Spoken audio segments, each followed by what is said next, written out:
Hello everyone, and welcome back to FilmBook Review, an official YouTube channel of FilmBook. Featured in Google News, IMDb's news desk, and a member of the Critics' Choice Association, FilmBook is an entertainment industry news website that reports on the film and television show industries in the United States and across the world. Today on FilmBook Review, I will be reviewing the film The Matrix Resurrections. The Matrix Resurrections is directed by Lana Wachowski, written by Lana Wachowski, David Mitchell, and Alexander Hammond, and stars Keanu Reeves, Carrie-Anne Moss, Yahya Abdul-Mateen II, Jonathan Groff, and Jessica Henwick. This is a The Matrix Resurrections movie review, and there will be spoilers. If you like our movie reviews, please like this The Matrix Resurrections film review, as that helps us out with YouTube's algorithm, and consider subscribing. Once subscribed, click the bell notification box, and you are all set. Please also consider becoming one of our patrons on Patreon at patreon.com/filmbook. 18 years after the thoroughly entertaining The Matrix Revolutions, director Lana Wachowski has brought a new film in the franchise, The Matrix Resurrections, to the screen. 18 years is a long time to wait for any franchise. Ghostbusters Afterlife felt like a reboot due to the 30-plus years that one took to come to theaters after the previous film in the series, and the characters of Neo and Trinity seem to have already missed out on a great love story with the given events of the previous three Matrix movies. That's not to say that the new picture couldn't have successfully pulled off a love story between the two main characters of the franchise. Wachowski doesn't pull it off adequately because it feels like an afterthought. There are so many characters and interactions throughout the picture that one could ask, why spend 2.5 hours dealing with every single character here when all you want to do is tell a love story? You could say that staying faithful to the source material was important, but Wachowski's latest is a bit disappointing. You can argue that everything that happened in the film intersects, but there could have been more heart and less gunfire with better results. Keanu Reeves is in decent form playing a head video game programmer known as Thomas Anderson. He suffers a lot in his life and has attempted suicide at one point, which is why he sees an analyst. The scenes between Reeves and Harris early in the picture are entertaining and establish the fact that Thomas needs to have structure in his life. He finds that through his work. At one point, he eyes Trinity's alternate persona, Tiffany, in a coffee shop, but Thomas gets nervous when it comes time for him to admit how he feels about her face-to-face.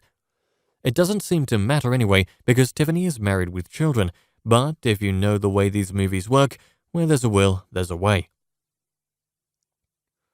Morpheus has been replaced. Lawrence Fishburne is not playing him this time out, but Yahya Abdul-Mateen II of Candyman is. It's an interesting bit of casting that one can get used to after a few minutes of initial shock. Luckily, the movie makes sense of the change in the actor playing Morpheus. The first big action scene where Morpheus makes an appearance is set in Anderson's work bathroom. Morpheus is determined to bring Neo back into reality, and Neo needs something to excite him other than what is happening in his mundane day-to-day existence. Also changed is the actor in Hugo Weaving's role in the old movies. Jonathan Groff takes over.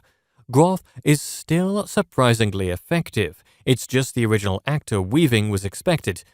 When we reach Zion and see Niobe, an OK Jada Pinkett Smith, unrecognizably old, we get some preachy dialogue that moves the plot along but isn't really all necessary to understand the action scenes, which are better than the more story-driven sequences in the film.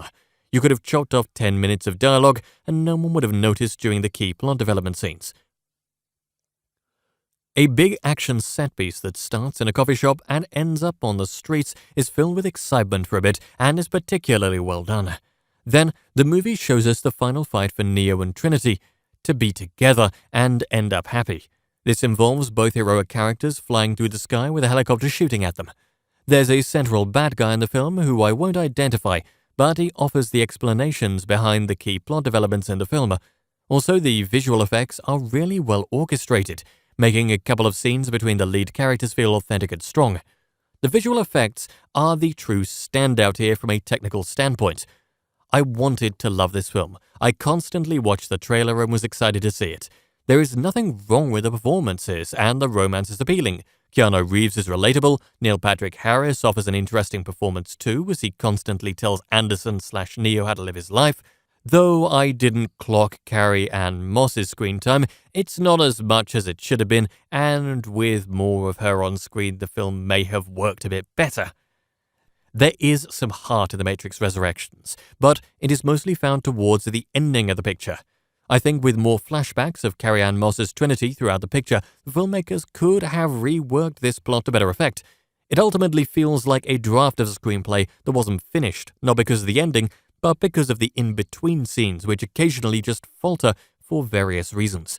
They feel like time filler. With that said, if you can fast forward some of this film on HBO Max, you may be able to find a decent film buried within, but it still would have needed more development to recommend. Carrie-Anne Moss and Keanu Reeves are a dream pairing from the past films, which are 18 years old now. It would have been nice to have showcased a true love story for their characters in the new film, but The Matrix Resurrections wants to throw in everything but the kitchen sink and ends up feeling hollow at the end as a result. And that brings us to the conclusion of this The Matrix Resurrections movie review. I would love to hear your thoughts on it below in the comment section.